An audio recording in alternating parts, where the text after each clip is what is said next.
Al-Fatihah hadirat Nabi Mustafa Rasulullah sallallahu alaihi wasallam wa ala alihi wa ashabihi wa azwajihi wa dzurriyyatihi wa ajma'in wa sallallahu alaihi wa syuhada'i wa salihin wa a'immatir rasyidin wa fuqaha fid din wa jin tafsir muhaddithin musanniful kutub ala ta'ala wa ala nabiyya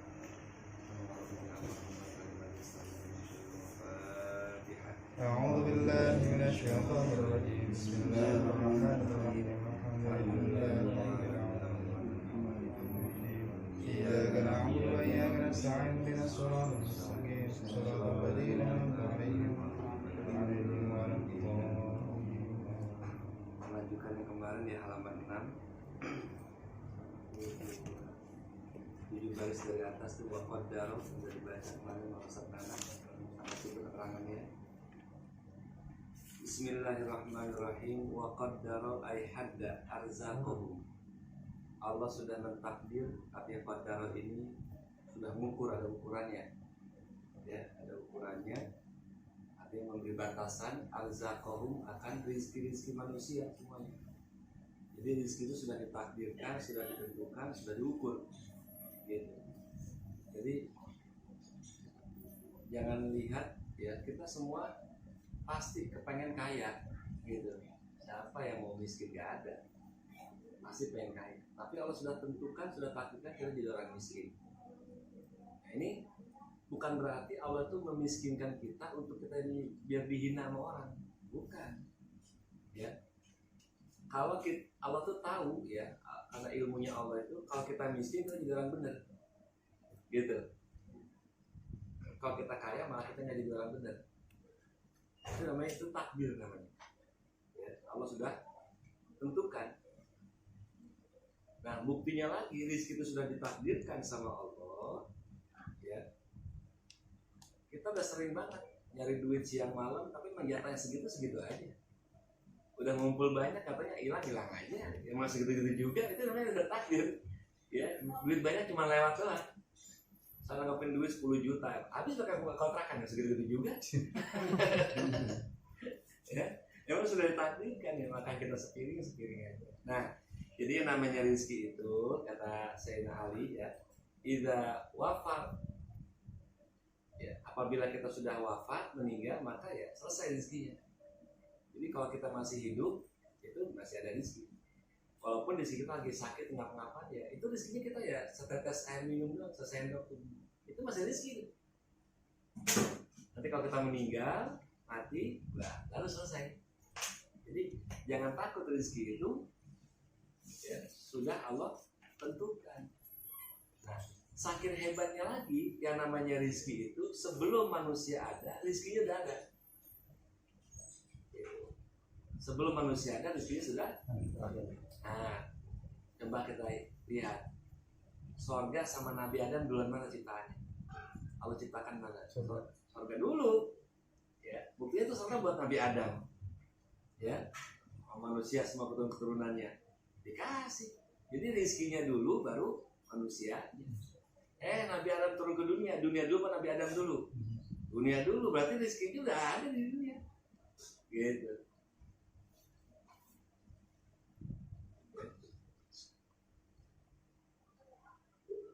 Ibu kita lahir baru keluar susunya, karena kita belum bisa makan tempe, belum bisa makan tahu ya. Nah, ibu kita keluar air susunya. Kalau kita nggak lahir, nggak keluar air susu. Nah, itu namanya itu sudah Allah tentukan. Ai ma yantafi'u bihi bil fi'li qalilan aw katsiran. Itu rezeki itu adalah sesuatu yang bermanfaat dengan perbuatan qalilan aw katsiran, baik sedikit maupun banyak. Itu sudah ditentukan sama Allah. Jadi jangan khawatir kalau untuk urusan rezeki, karena Allah sudah ciptakan rezeki dulu baru kitanya. Jadi kita nggak usah jadi orang bodoh, kepikiran, ketakutan nggak ada rezeki, kan? Nyari gitu. Begitupun sudah Allah takdirkan, tentukan wa ajalahum, ajalnya, ay mudatu umurihim, yaitu masa umurnya, tawilan atau qasiran, mau panjang maupun pendek, semua Allah sudah tentukan. Nah, kalau memang umur itu sudah Allah tentukan, makanya ulama-ulama kita itu ya dakwah aja dia. Nggak takut penyakit corona ya dakwah aja. Kalau memang matinya di sini ya di sini. Jadi nggak ketakutan, nggak terhenti. Selain pahala dakwah dia tahu, ya umur juga memang Allah sudah.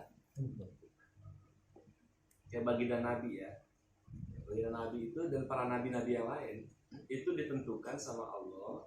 Para nabi itu nggak ada yang mati di medan perang. Waktu perang nggak mati. Jadi nabi-nabi itu nggak ada yang mati di medan perang. Jadi nabi itu mau perang kayak apa nggak takut. Kenapa? Nggak bakal mati di situ, gitu. Padahal nabi juga kepengen mati dalam keadaan perang, syahid, ya. Tapi karena memang udah itu kehendak dari Allah, ditakdirkan Allah, nabi itu tidak mati dalam keadaan. Nah, kita orang-orang soleh dijamin sama Allah, kalau kita ini orang soleh nggak bakal mati dalam keadaan su'ul khotimah. Mestinya kita jangan takut kalau selagi kita bener, ya dakwah, ngajar, jangan takut, gitu. Kenapa? Apa yang kita lakuin adalah sesuai dengan syariat kita, agama kita. Ini nggak usah takut, karena sudah ditentukan semuanya. Kita mati di mana, walaupun kita sudah pesen kuburan, belum tentu mati di situ. Gitu. Ada orang yang pergi haji dia mati di sana, belum tentu matinya di situ. Nah, jadi kita pahamin, ya.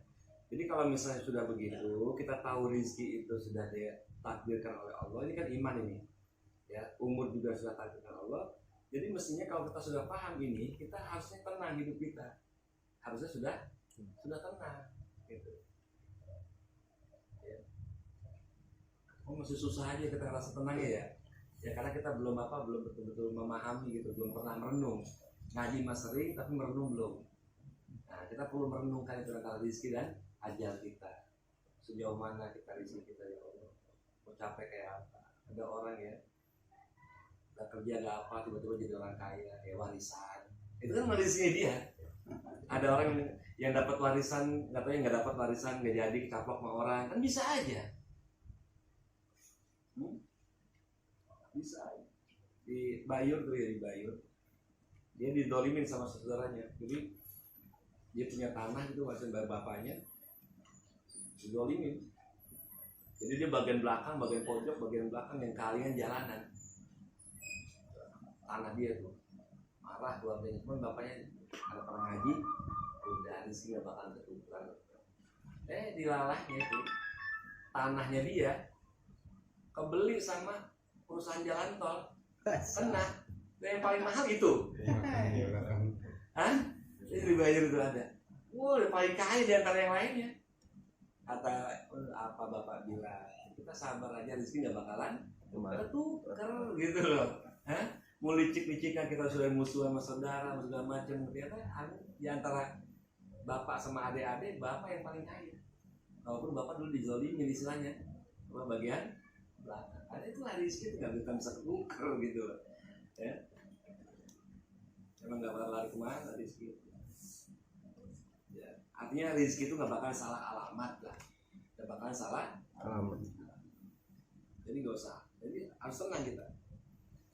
Jadi rezeki ajal la tazidu tidak bisa bertambah, ay arzaq wal ajal. Itu rezeki itu dan ajal nggak bisa tambah. Gak bisa tambah. Wala yang khusus dan juga gak bakalan kurang. Jadi buat apa kita takutin? Semua sudah ditaker semuanya sama Allah. Ya. Jadi apa yang kita takutin? Padahal kan ini yang dua ini yang kita takutin. Takut gak kebagian rezeki, takut apa? Mati. Dua ini yang kita takutin. Gitu. Abe? Salah. Kalau kita tanyain Abe kemana ini? Oh iya biar lupa bilangin itu saya habis rapat lupa. Habis rapat iya dah. Iya. Nah, itu. Jadi rezeki, umur gak bakalan bisa nambah. Mau amalan apa kayak gak bakalan nambah. Ya. Mau punya usaha berapa banyak juga gak bakalan tambah. Kali itu tambah usaha, tambah dapat rezeki ya kagak maksudnya. Mau beli apa? Patok ya. Udah dipatok. Ada lagi. Ya orang mah kalau mukanya satu perusahaan aja bisa kaya, gitu. nggak perlu banyak usaha. Iya, saking rezekinya sudah diatur gini Be ya. Itu orang punya perusahaan banyak tuh. Ada 3 atau 5 perusahaan. Itu pembantunya nyiapin makanan. Itu bosnya makan kagak enak. Kepikiran perusahaannya ono. Yang nyudahin siapa? Pembantunya mulu. Ya Allah. Pembantu gak punya perusahaan makan banyak mulu. Nah, bosnya nggak pernah makan, nggak pernah habis. Nggak enak. Kenapa lagi pikiran ini bilang ini? Jadi yang nyari duit bosnya ya kenyang pembantunya. Pembantu nggak pakai bangun rumah, tidur rumah gede, nggak mikirin. Bos kagak ada, dia nonton TV, nonton kaki. Ya Allah, nggak pakai beli. Hah? Itu namanya itu sudah diatur. Jadi kalau misalnya mau rezeki mah istilahnya nggak usah pakai capek. Itu namanya itu ada yang pakai capek. Bosnya belum beli TV doang, belum tentu bisa nonton. Keluar kota, beli kanu, pembantunya enak-enak. Nah, urusan banyak nih. Tuh, namanya nyari tingkat tukar tuh begitu. Jadi dia nyari duit doang tapi nggak pernah nikmatin. Pembantunya nggak pernah nyari, nikmatin. Dia bisa salat duha, dia bisa ini, kan? Itu cuma status doang. Status di dunia pembantu, iya. Tapi kalau di akhirat nanti apa pembantu dipakai? Kagak. Tetap hamba Allah yang soleh, kan gitu? Hah?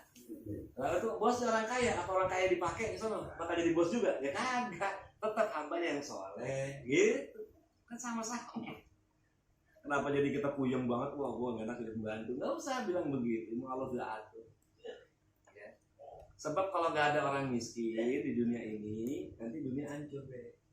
Hancur. Coba gara-gara ada orang miskin, jadi ada orang mau kita suruh, ada orang mau buang sampah. Coba orang kaya semua. Wah, berantem bisa. Genteng bocor kita suruh orang tidak mau.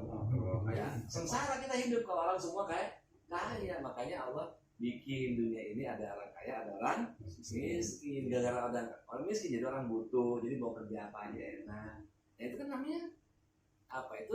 Karena lutufullah ya, lutfillah ya. Karena kelemahan lembutan Allah ngatur dunia ini. Jadi gak usah sedih, dasar miskin kita nggak bawa sampai mati. Ya. Orang kaya mati apa ngurusin sendiri, kan diurusin orang. Nah kita orang miskin gak diurusin orang, ya sama. Nah itulah. Jadi kita mestinya gak usah sedih lagi kalau kita sudah ngaji, sudah kenal Allah, gak usah sedih. Walatanku sudah juga tidak berkurang. Ya, amma qadarahullahu ta'ala dari apa yang telah Allah takdirkan. Gak bakal berkurang. Allah itu sudah atur semua. Jadi kalau sudah diatur jangan pakai ngatur ribet. Ya.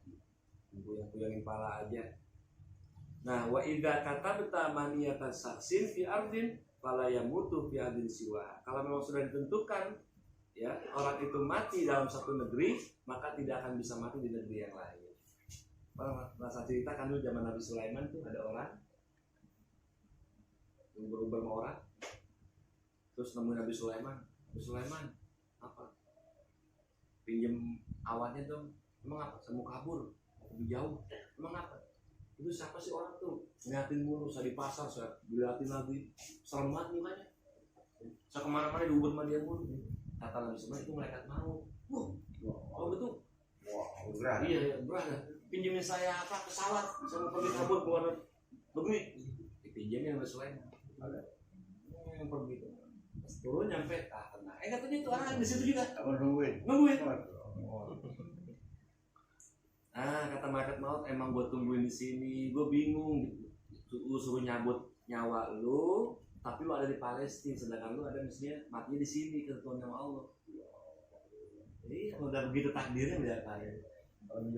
Jadi mau giring-giring lu kemarin tuh berapa lama, ini susah, sedangkan waktu udah mepet. Katanya pas banget lu pakai minjem menyekapkan yang Nabi Sulaiman, ya udah cepet jadinya ke sini sesuai jadwal. Lu mati hari ini jam sekian di sini, sedangkan waktu itu lu masih di daerah Sukabumi, kan repot ya giring gitu. Iya, nggak ada bisnya. Gimana giringnya gue uber di pasar, gue uber ke sini, kan? Katanya udah diatur, diapain? Ya, jadi apa matinya lah. Ya, jadi nggak bisa kita berharap biar mati di sini, mati di sana, nggak bisa. Semuanya sudah diatur sama Allah. Jadi kita harus tenang ya, harus tenang. Dan kayak mati. Dan nggak usah mikir mati. Persiapan mati penting. Ya. Ya, jadi kita nggak usah mikir mati, tapi persiapan untuk mati kita harus siap-siap. Gitu. Jangan nol banget. Jangan sampai ya. Bagus banget ya. Ngomong baru ribet. Nah, iya. Nah itu. Wala yahdatu bidomid dali hadithun wallahu a'lam. Sampai situ aja dulu ya.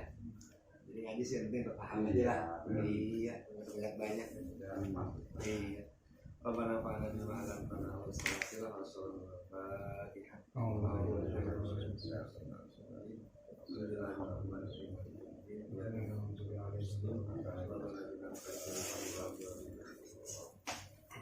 Micin kayak itu mana nih kak?